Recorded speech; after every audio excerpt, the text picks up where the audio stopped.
Hi, welcome to lesson 42 of the B2 course. So this is a vocabulary lesson and our topic today is the environment. So my name is Stephanie, this is level B2 or upper intermediate, and we are on lesson 42. So let's have a look at what we're going to focus on in this session. So in lesson 42, you will expand your vocabulary for discussing the environment, consider environmental problems and solutions, and focus on pronunciation of word stress. What we're also going to do is to have a focus on some exam style questions because the environment is a very popular topic in exams such as IELTS. So we will have a look at some typical IELTS style questions. And in fact, this is what we'll start with. Okay, so let's have a look at these questions and think what your answer would be. Number 1. Are there any environmental problems in your country? Number 2. In which ways do we respond well to environmental problems? So you can think this locally on your country level and also at a more international level. What do you think we do well? How do we respond well to environmental problems?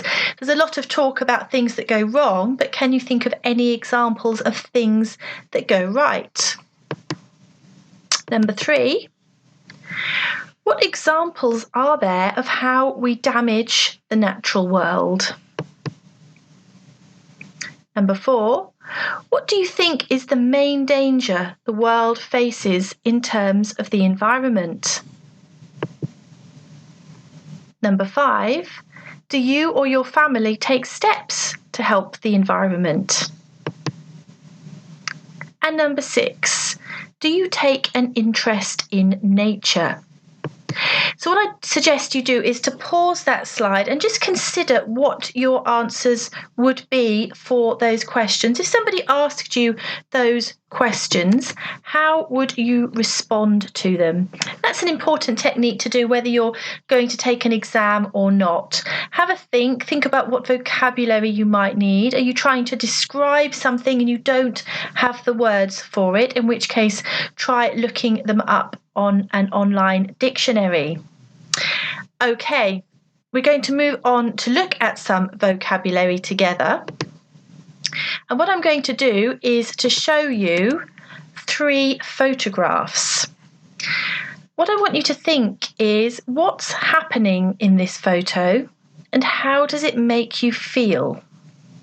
So let's have a look at the first one together. How would you describe this photograph? What's happening in this picture? What can you see? And then think about, how do you feel about this? Is this something that happens in your country, do you think? Okay, picture number 2. Different picture, still obviously on the topic of the environment. What's happening in this picture? And picture number 3.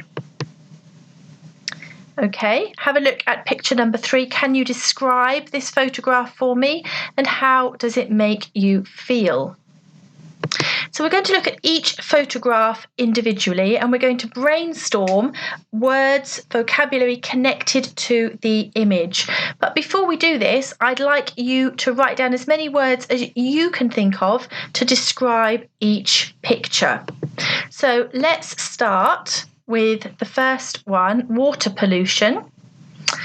How many words can you think of to describe this picture? Pause the slide and write down your answers. Okay, let's have a look at the vocabulary that I've selected.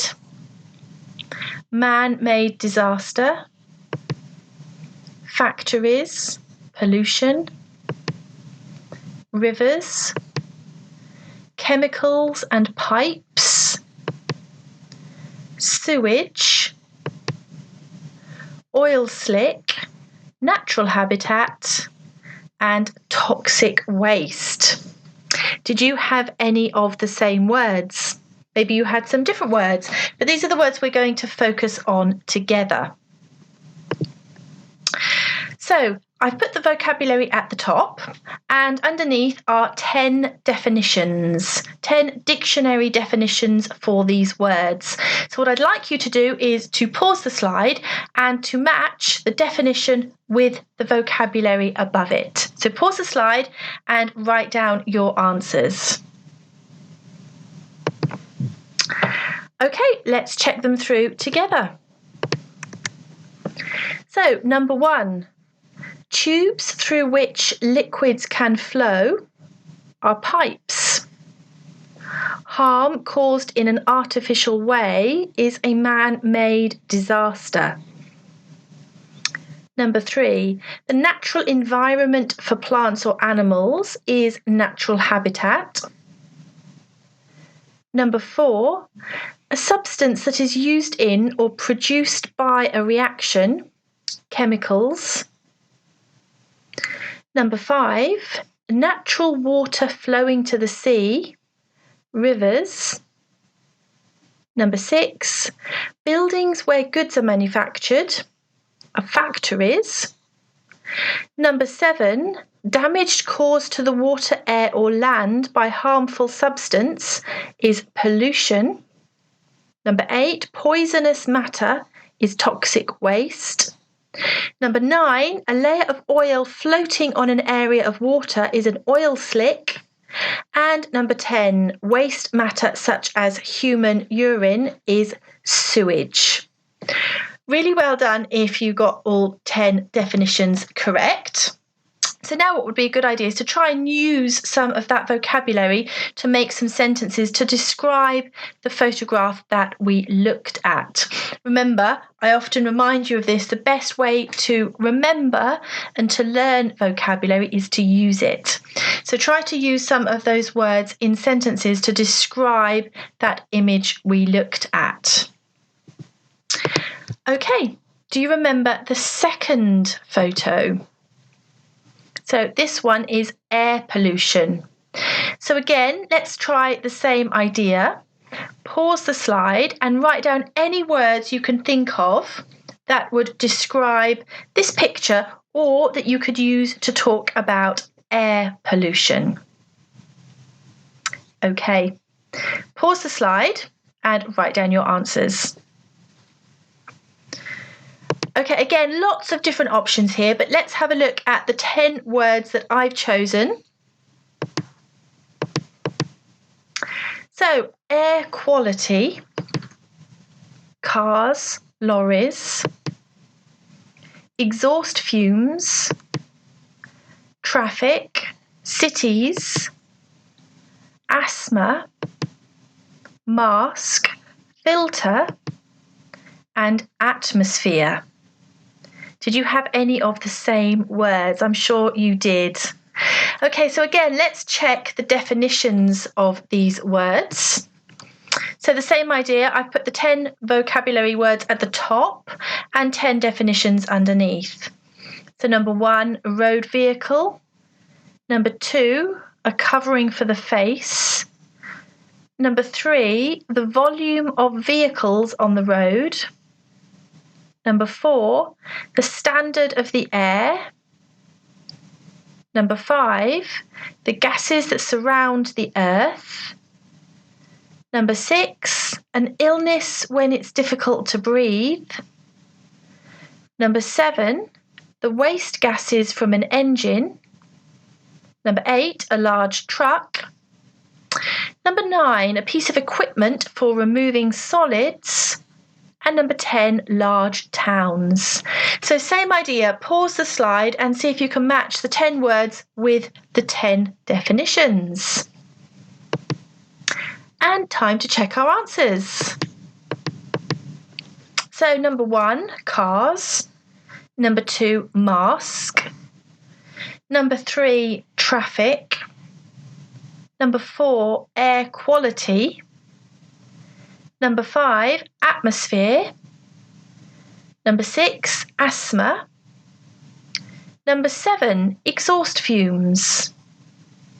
Number 8, lorries. Number 9, filter. And number 10, cities. How did you do? Hopefully you correctly matched all 10 there.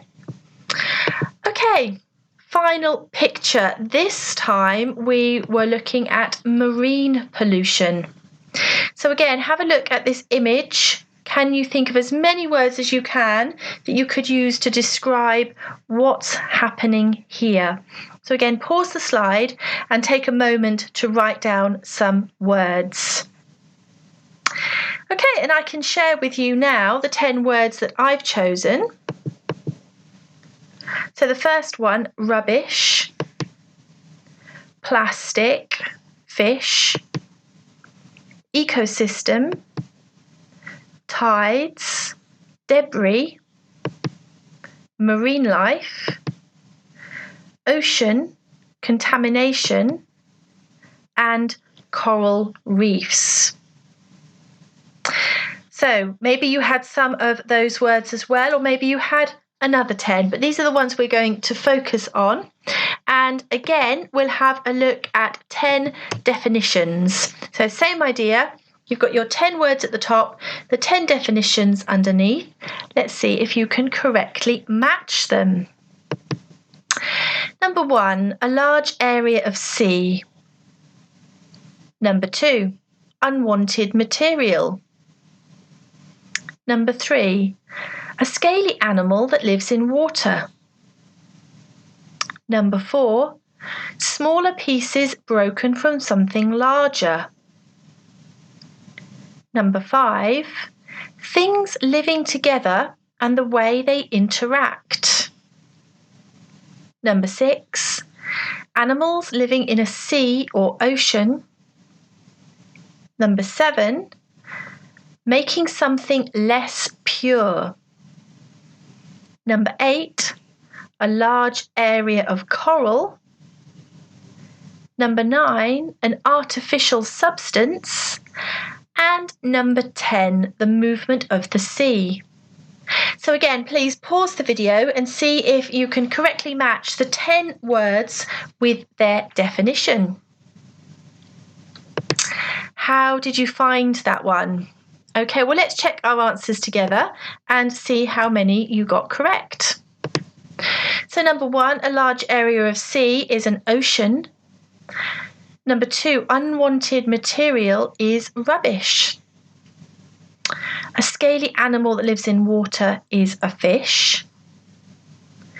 Smaller pieces broken from something larger is debris. Number 5, things living together and the way they interact is ecosystem. Number 6, animals living in a sea or ocean is marine life. Number 7, making something less pure is contamination. Number 8, a large area of coral are coral reefs. Number 9, an artificial substance is plastic. And finally, number 10, the movement of the sea is the tide, or tides here in the plural. So really well done if you managed to correctly match those 10 words. So that's 30 words we've looked at. Some you will know, but some new words there as well. And again, always a good idea to try to use the words in a sentence so that you can understand how they're used in context. And our next activity is going to allow you to do that. So at the beginning of the session, we looked at some IELTS style questions. So we'll also now have a look at an example of an IELTS question regarding the environment. And let's see if you can use some of the vocabulary in your answer. So a very typical question is to describe an environmental problem that has been in the news. You should say when this was, where the event happened, what actually took place and how you felt about this problem. So it could be something local, something that happened very locally to you. It could be something that happened nationally in your country. Or maybe you want to talk about something that happened in a more global context. But think about an environmental issue that's been in the news recently. Can you use some of the new vocabulary to talk about it? Remember, if you ever are following one of my lessons and you'd like to send something in for me to have a look at, and this would be a good example, you can email Perfectly Spoken. Remember to put in the subject box level B2 lesson 42, and then it will come to me. So if you would like to write an answer for this question and you'd like me to check it, I will be very happy to do so. Okay. Let's have a look then at thinking about some solutions to environmental problems. What can we do? Look at these photos. What do they suggest that we can do to protect the environment? Do you do any of these? So have a look at the three different images. What do you think they are suggesting that could be possible solutions to environmental problems? And do you do any of these? Are they actively encouraged where you live? So maybe pause the slide and have a think what your answer would be. How environmentally friendly are you? Okay, well, let's find out, thinking more specifically about you and what you do. How green, so when we say green, we mean environmentally friendly. How green are you? So we'll have a look at some sentences and I'd like you to answer true or false for yourself. Number 1. I regularly recycle my rubbish. Number 2, I use paper or cloth bags instead of plastic ones. Number 3, I turn off the lights when I leave a room.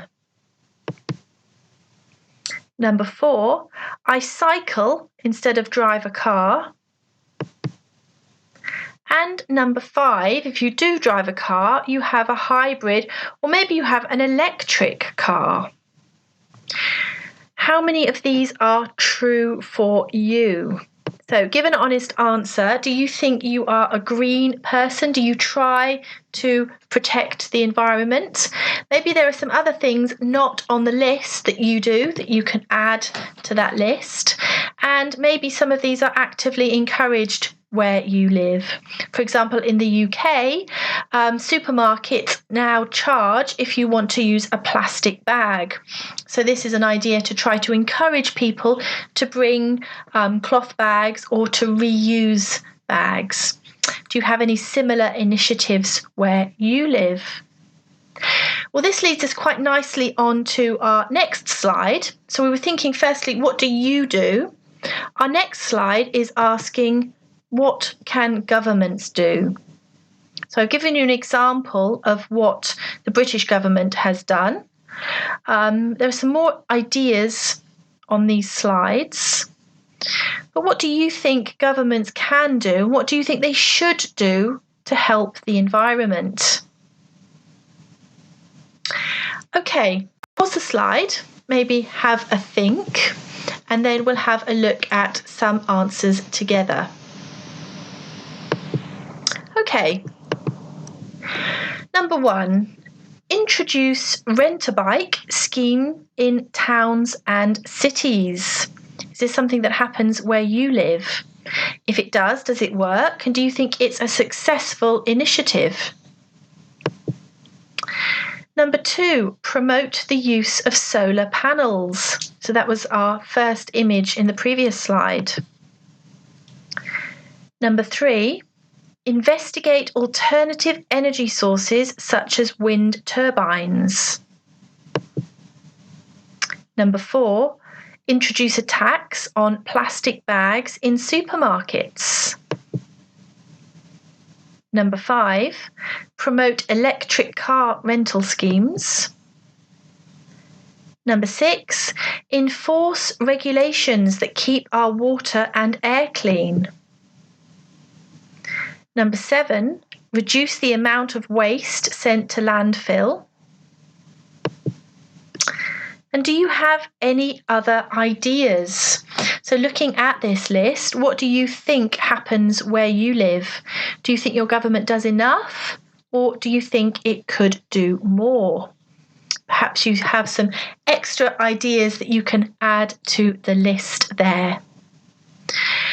Okay, so the final part of the lesson today, we have a pronunciation focus, and we're going to be thinking about word stress. What do I mean by word stress? Well, I mean where the emphasis sits on a word. Let's have a look at some examples. So I've included some vocabulary that we have talked about in the lesson today, and there are 3 columns. So column 1 has 2 syllables. Column 2 has 3 syllables, but with the emphasis, the stress on the first one. And column 3 has 3 syllables, but the stress is on the second syllable. Have a look at the words. We'll look at the first one together. So look at the first word. Listen to how I pronounce it. Factory. Factory. So hopefully you can hear that there are 3 syllables, factory. And the stress is on the first one, factory. So factory goes in column 2. So what I'd like you to do is to pause the slide, and you're going to need to read these words aloud so that firstly you can identify how many syllables, and secondly you can identify where the stress falls. So please pause this slide and see if you can put the words into column 1, 2 or 3. Okay, how did you find that? Very important that you say the word aloud. Let's check through and find the answers. Okay, in column 1, which has 2 syllables, words with 2 syllables, the stress on the first one.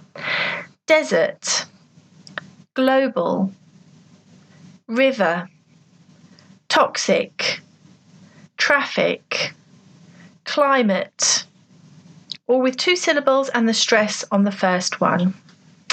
Column 2, factory, natural, chemical, 3 syllables, stress on the first one. And column 3, pollution, electric, recycle. I'm exaggerating a little, but hopefully you can hear the stress on the second one, pollution, electric, recycle. What I'm going to do now is to read them through again, and I'd like you to read them with me. So let's start and we'll read down the first column. Desert, global, river, toxic, traffic, climate. Good. Column 2. Factory, natural, chemical.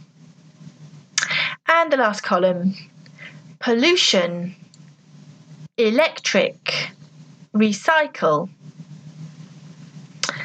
Word stress can be really important because if you get the stress in the wrong place, sometimes it can have a completely different meaning. If you have a look at the first word, desert, with the stress on the first word, means the place that's full of sand, that's very hot. If you put the stress on the second part of the word, dessert, it means the food that you eat in a restaurant after your main course, the dessert. So your ice cream or your cake or your cheesecake is your dessert. But the desert is a place that's very hot and dry. So very important to get the word stress correct. Good. I hope you enjoyed lesson 42. I hope you found it interesting and useful. Please join me for lesson 43, which will be the second of our grammar lessons looking at using articles. Hope to see you next time. Thank you for watching.